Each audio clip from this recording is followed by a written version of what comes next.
Hi, I'm Patrick Sturdivant, and I'm in the MAT in Science program. This is my webinar for ED571.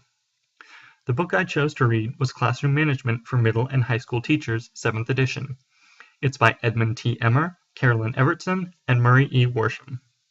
The central premise of this book is, obviously, classroom management.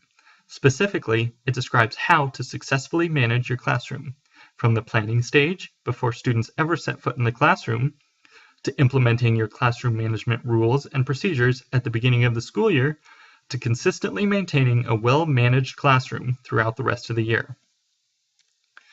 In this presentation, I'm first going to cover what I took away as the 4 main points of the book, basically the essentials of good classroom management.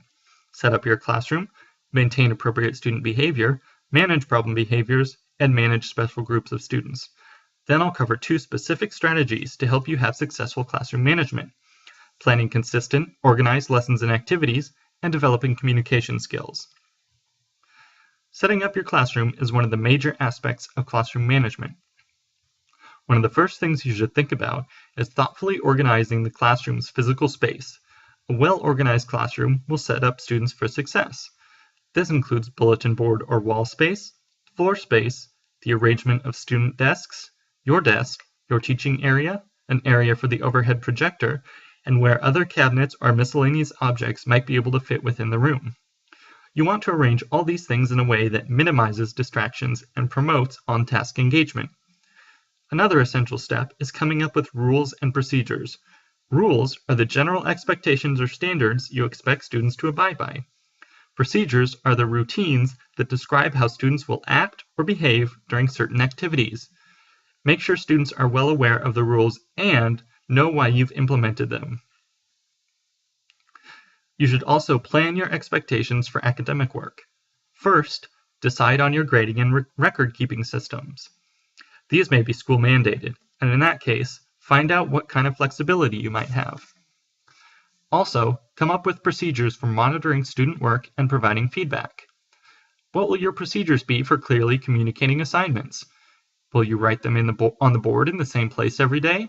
Will you post them online? Will you have standards for form and neatness? For example, can students use pencil or pen on written assignments? What restrictions are there on word process documents like font, size, and margins? Also, think about how you plan to handle missed work for absent students. Another main point from the book is how maintaining appropriate student behavior is essential to effective classroom management. First, you want to build a positive climate in the classroom. This means focusing on student successes and achievements rather than dwelling on infractions and mistakes. Use positive reinforcement through teacher praise.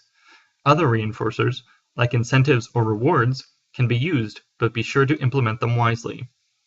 A positive climate is essential because prevention is the first step to dealing with problem behavior. Also be sure to monitor student behavior. Make sure students are both involved in learning activities and complying with classroom rules and procedures. Be consistent. Relaxing your adherence to rules and procedures gives students room to test the limits, which can quickly spread and escalate. Finally, promptly and unobtrusively deal with mild, inappropriate behavior. Physical proximity, eye contact, quiet reminders, and redirection are all effective ways to address minor inappropriate behavior before it escalates.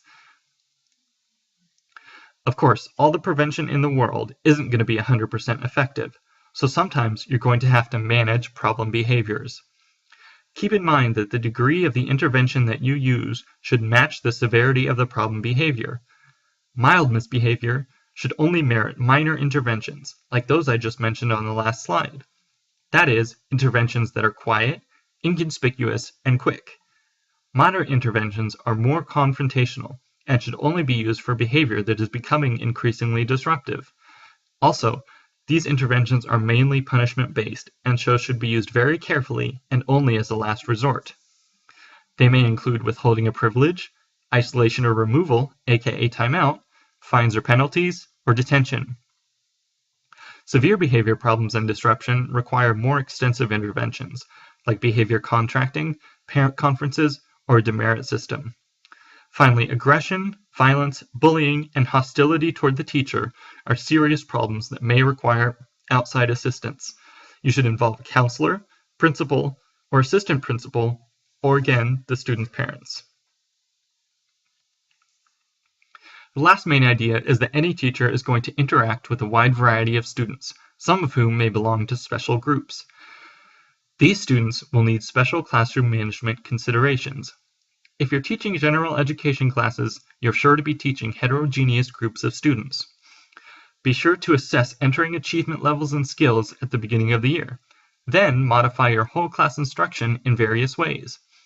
You should encourage equitable participation, being sure to involve and call on both high and low level students. You should also specifically design seating arrangements that help you keep an eye on students who may have more trouble than usual. You can assign some flexible assignments that can be done at different levels by different students. You can implement a system of peer tutoring. This helps both the advanced students doing the tutoring as well as the lower level students receiving the tutoring. You can also supplement your whole class instruction with limited use of special materials, activities, and small group work. You may also teach remedial or academic classes. These classes will also be heterogeneous in student ability, albeit on a lower level.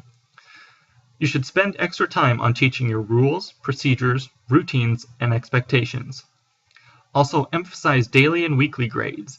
This not only keeps students accountable, but the frequent feedback keeps them informed about their own academic progress. You may want to make participation a graded requirement, but don't rely on students to always volunteer. Be sure to always call on everyone. Finally, your instruction and classroom management must also take into account students with specific special needs, like English language learners, students with learning disabilities, emotional or behavioral disorders, autism spectrum disorders, ADHD, and hearing or vision problems. There are many suggestions the book offers here that I just don't have time to go over, but in general, you should consult the special education teacher, counselors, and students' IEPs or 504 plans for guidance on how to address their needs. The first specific teaching strategy I took away from this book is to plan consistent, organized instruction. Consistency helps ensure that students behave well. If they know what's coming, they'll be able to anticipate how to behave and will be less likely to act out.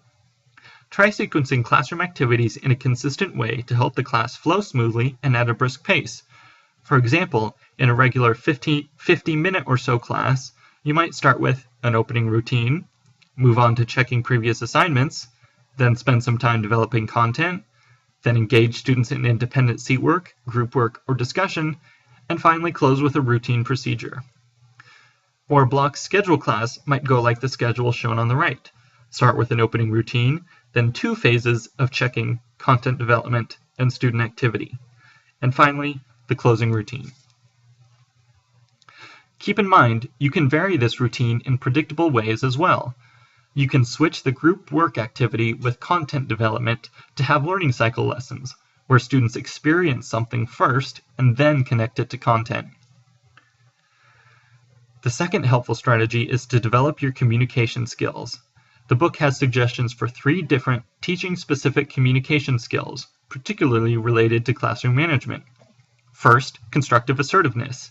This is the ability to stand up for your legitimate rights in ways that make it less likely that students will ignore or circumvent them.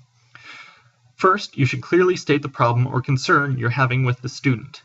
You want to avoid labeling the student by saying they're rude, mean, or stupid. Simply describe the behavior. You should also use unambiguous, non-hostile body language. Also, for people who are naturally shy, don't project timid or tentative behavior. And finally, you should insist on appropriate behavior or resolution of the problem. Next, empathic responding. This is the ability to respond to students with empathy. It shows the students that you're aware and accepting of their perspective and encourages further discussion rather than shutting down. You should listen well and repeatedly confirm or clarify your perception of the student's message. Finally, problem solving. In the context of classroom management, this means reaching mutually satisfying resolutions to problems by working with the student to develop a plan for change. This usually takes the form of conferences with the student and is useful for more severe or chronic problems. The procedure is simple. You should first identify the problem to the student, which, if you're being constructively assertive, you should already have done. Be aware of the student getting defensive, trying to blame others, or invoking extenuating circumstances. Try to evaluate how legitimate such claims may be. Then you should identify possible solutions and select one with the student. If you state a solution negatively, such as, "this behavior must stop," try to include a positively phrased solution that increases desirable behavior at the same time. Finally, you should obtain a commitment from the student to go along with the plan. The solution should not be permanent, but will be evaluated after a specified period of time for effectiveness. A final thought. One of the essential components of a behaviorist view of classroom management is positive reinforcement, like I mentioned earlier. The book mentions that some researchers urge caution when using rewards. They believe it may reduce students' intrinsic motivation, that is, their inherent desire to engage in schoolwork without any promise of reward, in favor of extrinsic motivation. You may have heard of this if you've taken Dr. Saborni's behavior management class. In fact, some accuse the practice of being bribery that creates praise junkies. I don't think it's realistic to expect every student to come to class with an inherent desire to learn, especially if they're used to failure in the past. I think praise and rewards are great ways to motivate students. Do you agree or disagree? How will praise or rewards factor into your classroom management plan? Just a final something to think about. Overall, I definitely recommend this book if you're interested in a very practical guide on how to implement effective classroom management procedures in your classroom.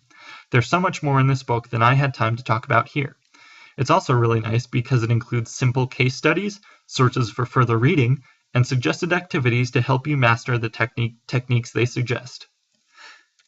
That's all for my presentation today, so thank you for listening.